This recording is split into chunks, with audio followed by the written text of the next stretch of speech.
Gloria Hallelujah Woods, known professionally as Glorilla, has become the center of attention for the wrong reasons. With less than 6 years in the industry, the rapper has found herself in the middle of a gang war without even being part of any gang. Turns out she dissed a popular gang in Chicago by throwing up disrespectful gang signs. Well, the rapper soon got a reality check. So how did all this unfold? Backlash over gang signs. Gang violence, especially in the rap scene, has increased over the years, with beef becoming more and more intense. From rappers putting bounties on their ops' heads to outright bragging about murders in their music, the rivalries continue to intensify with no end in sight. Memphis rapper Gloria Hallelujah Woods, alias Glorilla, has been on the receiving end of wrath from a popular gang in Chicago. This is none other than the infamous street gang, the Gangster Disciples, or GDs. Glorilla has faced a lot of backlash from Gangster Disciple affiliates, which led her to apologize for her actions. So what exactly did the female rapper do that caught the attention of the GDs? It all began after a photo of the female rapper and Brooklyn drill rapper Fabio Foreign surfaced on the internet while she was on a trip in New York City. In the photo, the two rappers pose and throw up a gang sign. As it turns out, the pair were throwing up the controversial rake sign.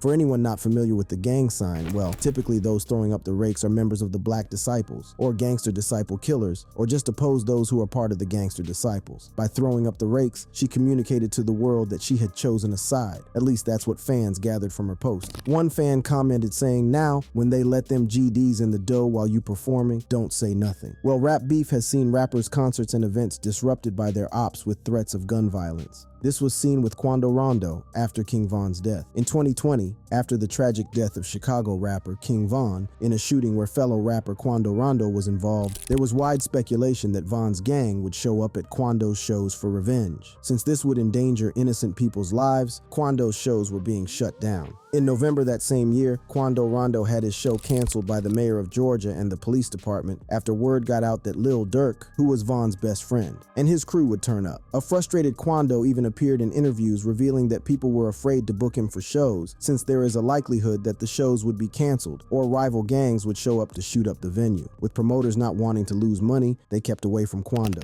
Nobody wanna book me cause they terrified. That's the truth.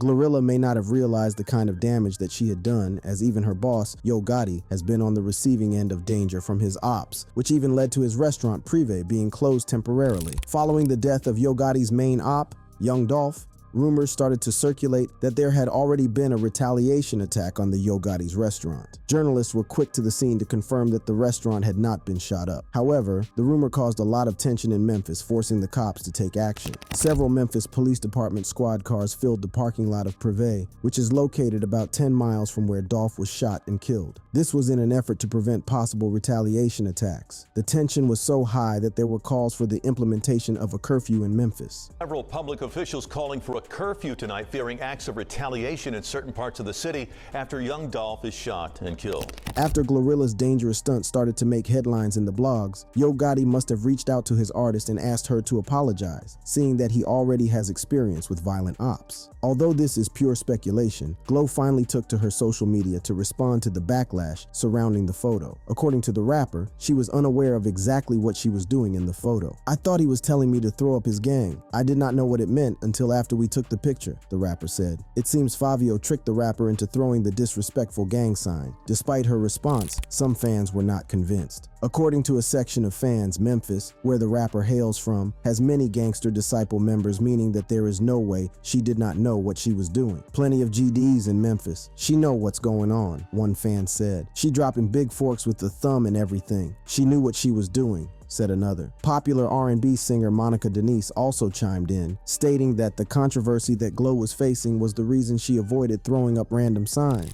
According to her, she only uses the middle finger and the peace sign. "That's why I don't throw up shit, but the middle finger we all clear on its meaning oh, and the peace sign on good days," Monica wrote on her social media. Will the GDs slide on the Memphis rapper? Will they show hostility towards her, especially with many of them in her home city Memphis? Or was her response enough and has brought back normalcy to the situation? Only time will tell. One thing is for sure though, this is not the first time that the female rapper has found herself on the receiving end of backlash from controversial incidents. The first incident that Glorilla found herself in involved information that was revealed while in an interview on Cornbread TV. You actually did 3 years in jail. Wow. Yeah, I did. From her reaction in the interview, it seemed as though the rapper never wanted this information to get to the public. Oh, wow. What part of the internet did you get that from? Damn it. So they actually put that on there? So why was she in jail in the first place? What did she do that got her 3 years behind bars? And why did she want it kept under wraps? To answer this, it is important to first look at her past. So who exactly is Glorilla? Gloria was born July 28, 1999, in the city of Memphis, Tennessee. She grew up in the northwest neighborhood of Fraser and was the 8th out of 10 children born on her mother's side. In an interview, the rapper described growing up in Memphis as fun. So how was it growing up? How was it growing up down here in Memphis?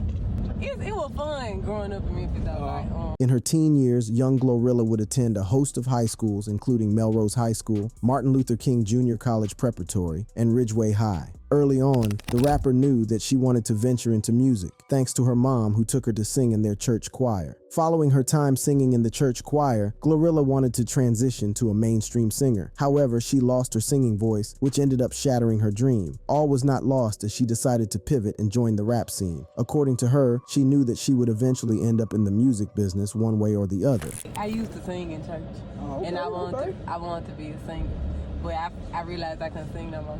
What? So, yeah, I couldn't sing no more.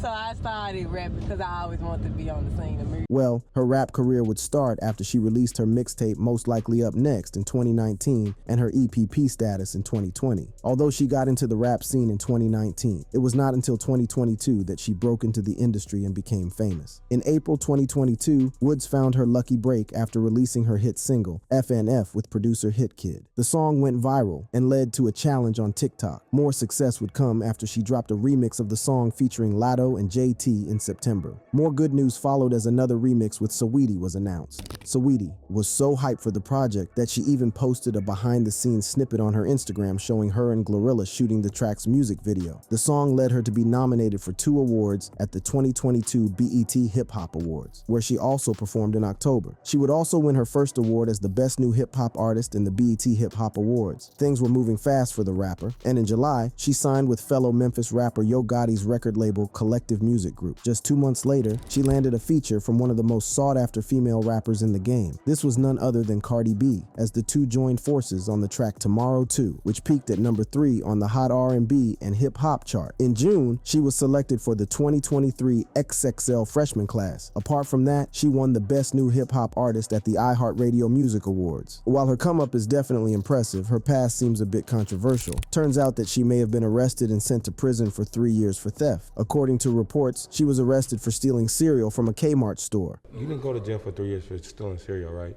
Yes, I did. It does seem that the rapper is ashamed of her past and didn't want this part of her life being brought to light. I don't like the fact that you dug that up. However, with everyone convinced that she had actually spent 3 years of her life behind bars, the rapper took a complete 180 on this and revealed that she was only joking. The rapper took to Twitter to clown on people who actually believed that story. You really set y'all up there and believed I went to jail for 3 years for stealing cereal, and that's why you hearts be in y'all ass today, because y'all believe whatever a nigga tell you, the rapper posted. She followed up the tweet with another one saying, and that's the reason you be taking care of kids that's not y'all's till they 12, because you believe whatever or tell you. There was a section of fans that did not believe her response and definitely stopped liking the female rapper after this incident. Well, Glorilla had something for them as well. I never gave a single about a or not liking me, and a better not find out they don't like me, cause now I'm finna work your nerves and do everything in my power to make you hate me whole, she posted on Twitter. Well, it does take a special kind of confidence to tell your fans one thing and clown them for believing what you said. Although, she may not have been in jail for 3 years. It appears that the rapper may be in legal trouble over other incidents. On March 5th, 2023, there was a stampede at Glorilla's concert in Rochester, New York, which left 3 people dead and 2 critically injured. There were reports that shots were fired inside the venue, sparking panic and leading to a deadly stampede that injured 9 people in total. One of the victim's sisters even went ahead and filed a formal lawsuit over the tragedy, revealing that she was suffering from emotional distress. Luckily, Glorilla was not mentioned in the lawsuit. However, she was recently sued by iconic rapper Ivory Paynes for allegedly using a sample without permission for her hit single Tomorrow. Paynes further claimed that key elements from his song Street of the West Bank, such as the piano, cello, and drum tracks, were allegedly lifted wholesale to produce Glow's track. However, It's still unclear how much Pains is seeking in damages. With Glorilla finding herself in controversy after controversy, will her recent troubles with Chicago gangs turn into anything violent, or are they going to take into account the fact that she is a woman and forgive her actions? As we will see, even women who choose to pick sides in the brutal Chicago gang war find themselves in hot water. Females and the gang life. It is no secret that the gang war in Chicago between the Black Disciples and the Gangster Disciples in Chicago has claimed countless lives, which are mostly young men. However, even females have been caught in the crossfire. However, it is important to note that some of the women whose lives have been claimed by the brutal war are not innocent bystanders caught at the wrong place at the wrong time. Some of them were hardened gangsters who actively participated in the conflict. Some of the most famous names include Amanda Fitch, alias Big A, Gakira Barnes, alias K.I., and Ambry Collins, alias Ambry. It is important to highlight the lives of these women to see what Glorilla may be getting herself into by dabbling her fingers into the conflict between the GDs and BDs. Amanda Fitch, alias Big A, was the first documented female who was really about that life. According to reports, she was part of the 051 Young Money gang and was among the trendsetters of the gang culture for a lot of the guys who have become famous killers in Chicago, such as 051 Melly, who was nicknamed the Chirac Gravedigger for his work in the streets. According to an Instagram post by one of her gang members, 051 Main Ski, Big A's life in the streets started all the way back in 2008. Some motherfuckers wouldn't know how outstanding you was. Since been popping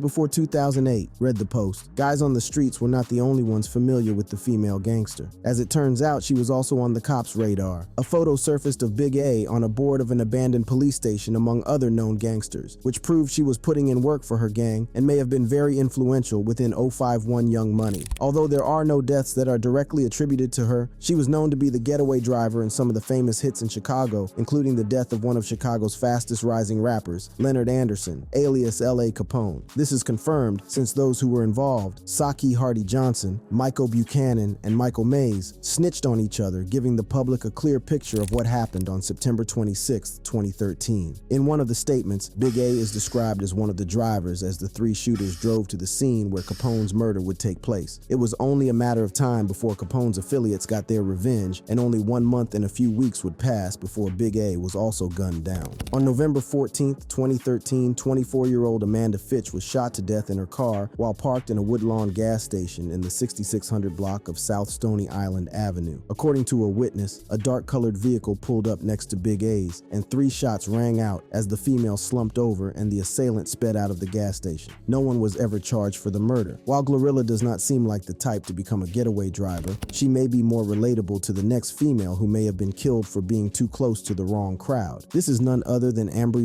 Collins, alias Ambry. Ambry was not known as an official member of any gang. However, she was especially close to STL EBT members who she hung out with a lot. She would even appear in many of the FBG music videos at the height of their beef with O-Block. Ambry was not active in the streets as she had a child. While early into motherhood, her partner died of cancer, leaving her alone to take care of her son. This forced her to take 2 jobs, one at Popeyes and the other at McDonald's. However, it was also around this time that she gained her infamous reputation. The gangs were developing new tactics to catch their ops lacking. A new trend emerged where women would be used to lure ops into the open where they would easily be pounced on, and Ambry allegedly played this role perfectly since she was very pretty. In fact, she became known as the backdoor queen. While these allegations are often disputed, it is worth noting that many well-known gang members such as J Money fell victim to being set up by a female, meaning that the tactic was widely used. 24-year-old Ambry Collins would soon be gunned down on January 28, 2019, in an alley in the 10700 block of South Eberhard on the far south side. She was shot several times in her chest and succumbed to her injuries on the spot. Investigators were told a white SUV sped from the scene of the shooting, although no one was ever arrested. While Big A and Ambry are not very well known outside of Chicago, one female has become a household name. 14 people were wounded, 2 people killed,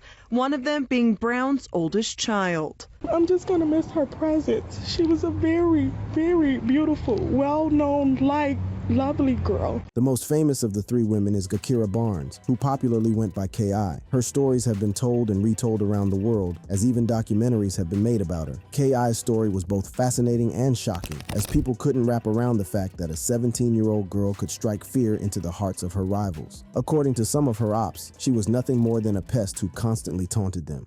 I remember her riding on a bike, taunting us, and we trying to chase her back on the block, but she get out of that skirt on the bike, she gone. And then She was somebody that we hated. Just like everyone else around her, she grew up seeing her close friends and relatives get killed in the gang war. The first loss she suffered was Shondell Gregory, alias Tuka, in 2011. Losing a personal friend was so devastating that she decided to pick up a gun. It is rumored that she killed the famous O.D. Perry a few months later and would go on to social media to brag about it. She was even rumored to have stolen O.D.'s gun. Her ops would get revenge on K.I. by killing her 13-year-old cousin, Tyquan Tyler, on June 24, 2012. Police reports showed that Tyler was shot in the chest by someone in a passing vehicle in the 6200 block of South Roads. This death must have really hurt her that she nicknamed herself Tyquan Assassin and began her 2-year reign of terror, living up to the name Assassin. Well, as fate would have it, K.I. had lived by the gun and would also die by the gun. On April 11, 2014, a hooded gunman shot Barnes in front of a home in the 6400 block of South Eberhard. K.I. was hit 9 times in the mouth, neck, and chest before running and collapsing on a neighbor's doorstep and passing out. She later succumbed to her injuries at Northwestern Memorial Hospital. That day, she was walking with her brother, FBG Butta, and a friend. All 3 sustained gunshot wounds, but it seemed as though K.I. was the intended target as the other 2 survived. Word on the streets was that by the time K.I. was gunned down, she might have been responsible for as many as 20 murders. While the stories involving the 3 women serve as a warning to Glorilla that gang members do not care about gender and will slide at the slightest provocation, K.I.'s story shows just how ruthless they can be. To get to her, K.I.'s ops killed a 13-year-old boy, which was most likely just them sending a message to their Gakira and her crew. But to truly understand why Glorilla should stay away from anything gang-related, especially since she has become a famous rapper, it is important to explore the origins of the gangs as well as other rappers whose lives have been claimed by the senseless killings in the Chirac War,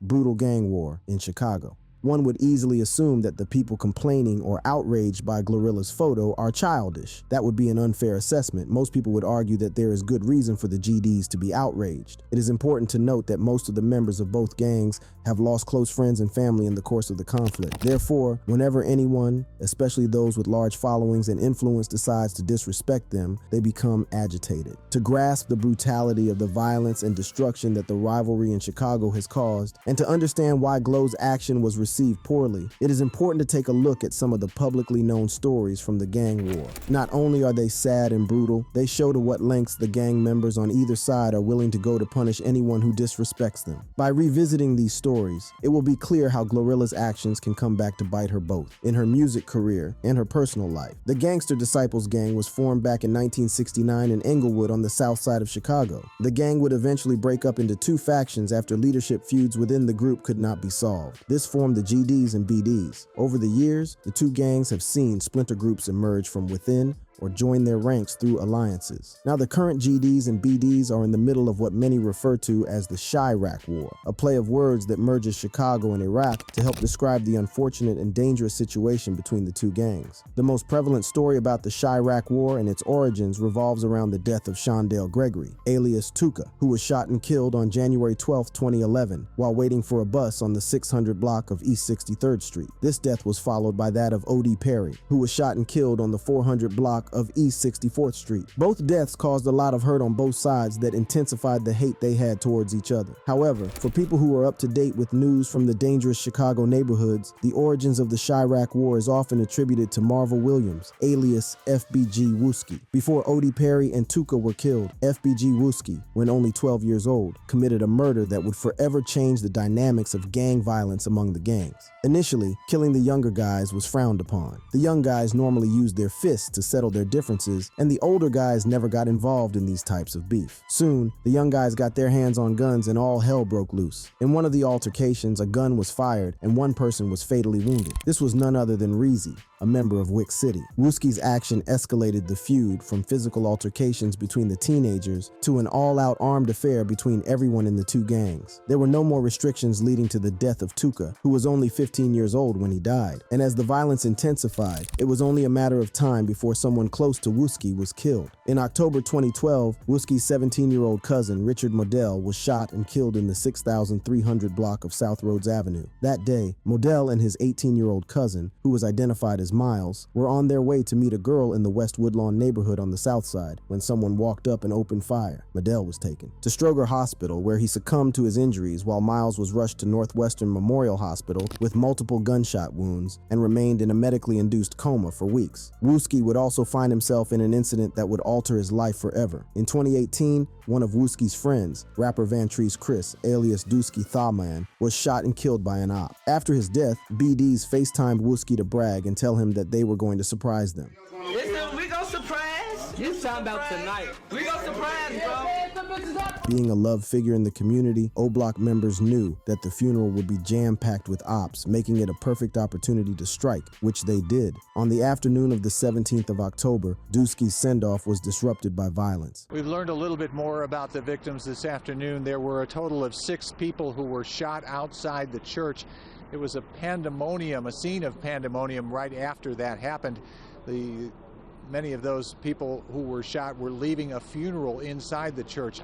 A car rolled up during the funeral. Men leaped out with guns and opened fire on the crowd. Some of the gang members, including Wooski, who were mourning their fallen soldier, pulled out their firearms and fired back. The operation was starting to look like a failure as no one was getting hit. However, Wooski was shot in the head and slumped to the ground just as the attackers were about to give up. When the gunmen saw this, they jumped back into their getaway car and sped away. Wooski was not the only one shot, as 6 other people also sustained gunshot wounds. Luckily, everyone survived. However, the FBG rapper was never the same again and has even struggled to get back to making music. If there is anything that Glorilla can take away from the incidents involving FBG Wooski, it's that gang affiliations will put her and her loved ones in danger. The Wooski's ops had no problem pulling up to a funeral that most likely had the elderly, women, and children and opening fire. To the gang members, anyone who is not with them is an op and will be caught in the crossfire. Apart from that, Wooski had his friends and even close relatives die in the war, meaning that if gang members want to hurt their op, they may target those closest to them. Therefore, for the sake of her friends and family, Glorilla should really consider her conduct when gangs are involved. But being a rapper puts Glo in a very unique yet dangerous position. An ordinary citizen would easily fade into the background and gangs would not bother them. However, Glorilla is already a star, and the GDs would want to get her to set an example, as well as strike fear into their ops and prevent people from disrespecting them in future. One thing that Glo should not do is go back and forth with them on social media or even in her music. This is a trap that will only lead to one outcome, as other rappers have come to find out. One of them is none other than Tristan Hamilton, alias FBG Cash. In some way, FBG Cash and Glorilla have something in common. Glorilla's response after her photo shows that she is not into the gang lifestyle, nor does she want to get involved in it. Similarly, FBG Cash, although he was a member of the GDs, did not want anything to do with gang-related activities. Before Cash was sent to jail at 18 for robbery, the violence in his neighborhood was non-existent. However, when he came back from jail, he found that his friend had drawn battle lines and were now killing each other in gang wars. I came home,